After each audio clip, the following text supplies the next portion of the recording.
नमस्कार, मेरे चैनल में आपका स्वागत है। आज हम बात करेंगे प्रॉपर्टी खरीदते वक्त क्या क्या सावधानी बरतनी पड़ती है। ठीक है, आजकल प्रॉपर्टी में फ्रॉड बहुत ज़्यादा हैं, इस वजह से सावधानी बहुत ज़रूरी है। यदि ये ज़रूरी सावधानी नहीं रहेगी तो आप धोखे के शिकार बन जाएंगे।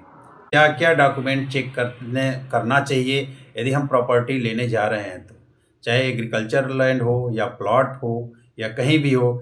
आजकल धोखाधड़ी हर जगह है और हर शहर में, ऐसा नहीं है कि पर्टिकुलर एक जगह पे फ्रॉड हो रहा है, कहीं नहीं दूसरे जगह नहीं हो रहा। पूरे इंडिया में देखा जाए तो सबसे ज़्यादा केस देखा जाए तो वो प्रॉपर्टी का ही है। तो जानते हैं कुछ ऐसे पॉइंट जिसको कि हम चेक करके यदि लें, प्रॉपर्टी लें, तो हमें धोखा नहीं मिलेगा, हम बच सकते हैं उन धोखों से जिससे कि प्रॉपर्टी में फ्रॉड होता है। तो आइए जानते हैं। रजिस्ट्री का पेपर सबसे पहले चीज़ आता है कि यदि आप कोई प्रॉपर्टी देखते हैं, लैंड हो चाहे प्लॉट हो, तो यदि सब कुछ पसंद आ जाता है, फिजिकल वगैरह सारा चेक कर लेते हैं, तो उसके बाद जब पेपर चेक करने की बारी आती है तो उसका रजिस्ट्री का पेपर मांगते हैं। तो रजिस्ट्री के पेपर में जो होता है शेल डीड होगा और उसमें देखेंगे कि वो चेन वो कहाँ से आई है, कैसे मिली है, उसको पुश्तैनी है या दान पात्र से दान से मिली है या उन्होंने रजिस्ट्री कराई है वगैरह वगैरह, किस तरीके से उनके हाथ में आई है, ये जानना बहुत ज़रूरी है। यदि पुश्तैनी है तो भी ठीक है, जैसे भी आई है उनकी इंक्वायरी करना। कभी कभी क्या होता है कि फर्जी तरीके से ज़मीन रजिस्ट्री करा दी जाती है, जैसे कि मान के चलिए कि हिस्से में 3 लोग हैं और एक लोग के खतौनी पे नाम ज़्यादा चढ़ चढ़ गया है, फर्जी तरीके से रजिस्ट्री हो जाती है कभी कभी। तो उसमें क्या है, ये भी देखना जरूरी है कि उनके पास जो ज़मीन आई है रजिस्ट्री से तो वो कैसी आई है। कभी कभी खतौनी लेखपाल की गलती से, अंश निर्धारण में गलती से उनके नाम चढ़ गया ज़्यादा, वो व्यक्ति बेच दिया। ठीक है, तो ये चीज़ जानना भी जरूरी है। 4 लोग हैं यदि ज़मीन में हिस्सेदार हैं, यदि एक व्यक्ति का चार जितना होगा उसका एक व्यक्ति का हिस्सा 1/4 होगा, तो उसमें ये देखना जरूरी है कि वो 1/4 ही बेच रहा है कि पता लगा कि उससे ज़्यादा बेच रहा है। तो ये रजिस्ट्री का जो डीड मिलेगी, डीड से आप उसका पूरा रकबा देख ले सकते हैं कि उसमें जो रजिस्ट्री हुई है वो वास्तव में सही है। ठीक है, उसका आपको चेक करना पड़ेगा या किसी वकील के माध्यम से चेक करा सकते हैं। उसके बाद देखेंगे आदेश। आदेश में क्या है, खतौनी यदि हो गया, रजिस्ट्री हो गया, खारिज दाखिल हो गया, तो आदेश उसके नाम पे क्या चढ़ा हुआ है वो देख लेंगे। फिर देखेंगे 41-45 निकलवाएंगे, वो निकलवाएंगे आप जिला अभिलेखागार से निकलेगा, चकबंदी ऑफिस से।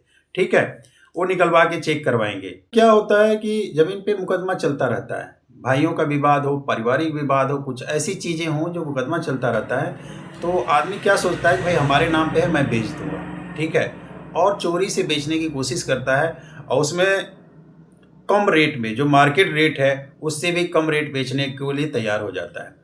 तो ये देखना बहुत ज़रूरी है कि जो हारने वाला होता है, जीतने वाला तो नहीं कम रेट पे बेचेगा, लेकिन जो हारने वाला है वो सोचेगा कि कम रेट पे बेच के इसमें निकल जाऊं। तो ये ज़रूरी चेक करना बहुत ज़रूरी है कि कोई केस चल तो नहीं रहा है। बहुत अहम हो जाता है ये चीज़ें, रजिस्ट्री तो हो जाती है लेकिन बाद में पता लगता है कि इसमें तो केस चल रहा है, वो बोलेगा बहुत हल्का केस है, बहुत जल्दी ख़त्म हो जाएगा, मैं करवा दूंगा वगैरह वगैरह।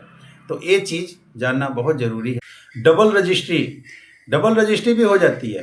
ठीक है, एक बार रजिस्ट्री हुई, डबल रजिस्ट्री किस कंडीशन में होती है ये भी बता दें। ज़्यादातर डबल रजिस्ट्री हो जाती है इस कंडीशन में कि किसी से रजिस्ट्री करवा दी एक व्यक्ति को, पेमेंट पूरा नहीं मिला, चेक से मिला वगैरह वगैरह। कभी कभी कुछ कंडीशन होती है कि भाई पेमेंट चेक से दे रहे हैं, अभी आधा पैसा दिए हैं, आधा बाद में देंगे, और बहुत कंडीशन हो जाती है। और कभी कभी होता है कि एग्रीमेंट करवा रखा है। बहुत ज़्यादा शहरों में तो बहुत ज़्यादा, गांव में तो कम होता है, लेकिन शहरों में बहुत सी ज़मीनों को जैसे प्लॉटिंग के थ्रू हो गया, जैसे कोई लेके अपना ज़मीन का एग्रीमेंट करवा लिया साल भर के लिए, चलिए साल भर के बाद हम पेमेंट साल भर के अंदर अपना इस कंडीशन के द्वारा देंगे, वो कंडीशन पे खरा नहीं उतरते। तो अगला व्यक्ति सोचता है भाई कंडीशन पे खरा नहीं हुआ, वो हो गया, क्लियर हो गया, अब इसको हम बेच सकते हैं। ठीक है, लेकिन जब वो रजिस्टर्ड एग्रीमेंट है तो वैसे वो बेच नहीं पाएगा। जब भी बेचेंगे तो कोर्ट के थ्रू वो कैंसिलेशन होगा। ठीक है, उसका जो भी है वहाँ से सब कुछ क्लियर करना पड़ेगा, लेन देन जो हुआ क्लियर करना, तभी वो ज़मीन बेची जा सकती है, अपने ऑटोमेटिक नहीं हो पाएगा। तो वो हो जाती है विवाद के दायरे में, क्योंकि साल भर पहले जो रजिस्ट्री का जो पेमेंट किया है और साल भर के बाद ज़मीन की वैल्यू बढ़ गई। ठीक है, और वो भी है जो बेचने वाला है, जिस ज़मीन का ओनर है, उसके मन में भी लालच आता है, इसके मन भी आता है लालच, ये आता है कि ज़मीन की वैल्यू बढ़ गई, भाई इसका पैसा वापस कर देंगे, हम बेच देंगे। इस कंडीशन में डबल रजिस्ट्री हो जाती है। ये चीज़ भी जानना बहुत ज़रूरी है। आज के समय में डबल रजिस्ट्रियों के केस बहुत ज़्यादा हैं।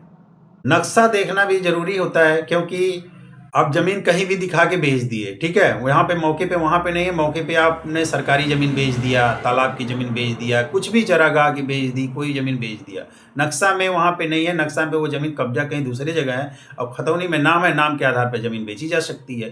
तो ये जानना भी बहुत ज़रूरी हो जाता है कि मौके पे जो ज़मीन दिखाई जाती है, मौके पे जो ज़मीन दिखाई जाती है वही ज़मीन आप रजिस्ट्री करा रहे हैं कि कहीं और है, मौके पे कहीं और है, ज़मीन कहीं और है। ये बहुत जगह होता है कि नक्शे में ज़मीन कहीं और होती है और कुछ लोग तो ऐसे भी संतोष कर देते, चलो हमें कहीं तो दे रहा है ना, इस चीज़ पे कभी ना लें कि कहीं तो दे रहा है ना। बहुत जगह मैंने देखा है बातचीत के दौरान पर चलो वहाँ नहीं दिया, हमें यहाँ पे दे रखा है, लेकिन ये चीज़ें गलत हो जाती हैं। जब आप फंसते हो कहीं नक्शे पे, जब घर गिरते हैं तो रजिस्ट्री करवाया है, पता लगा कि 10-25 साल से मैं रह रहा हूँ भाई, रजिस्ट्री करवा रखा है, हमारा घर तो है, इतने दिन से वाकिफ हम काबिज हैं वगैरह, यही सब लफड़े होते हैं कि भाई आपने रजिस्ट्री करवाया, कब्जा दूसरे जगह लेके घर बनवा लिया, किसी ने नहीं बोला, ठीक है।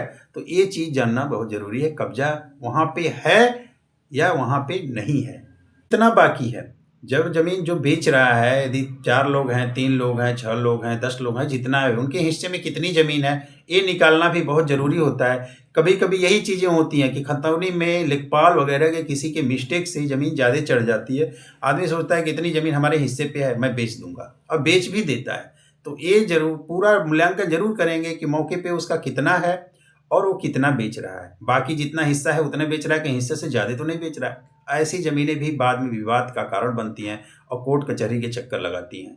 लोन बंधक, बहुत सी ज़मीनें हैं लोन बंधक, तो देखिए ज़्यादातर आदमी लोन लेता है ज़मीन पे, प्रॉपर्टी पे लोन लेता है, तो वो जब रजिस्ट्री कराता है उससे पहले उसको पेमेंट करना पड़ता है, चाहे वो जो पैसा दे रहे हैं उससे पेमेंट करिए, चाहे जैसे भी पेमेंट करिए, रजिस्ट्री से पहले उस लोन का भुगतान करना जरूरी होता है।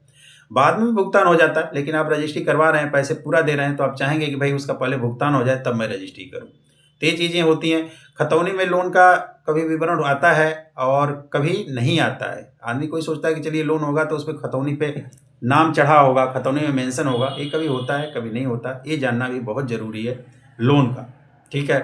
भौतिक सत्यापन, भौतिक सत्यापन में ये चीज़ें होती है कि मौके पे ज़मीन वहाँ पे कितनी है, ठीक है, जितनी रजिस्ट्री की जा रही है मौके पे उतनी है कि नहीं है। वही चीज़ मैं बताया अभी कि वो भौतिक सत्यापन में यही चीज़ें आती हैं कि ज़मीन मान के चलिए उसकी 3 बीघा है और जो दे रहा है 3 बीघा, पता लगा कि 2.5 बीघा कहीं और दे रहा है, 10 बीघा कहीं और किसी और जगह दे रहा है, तो उतना कब्जा है कि नहीं है। खतौनी में होता है 3 बीघा, मौके पर होता है 2.5 बीघा।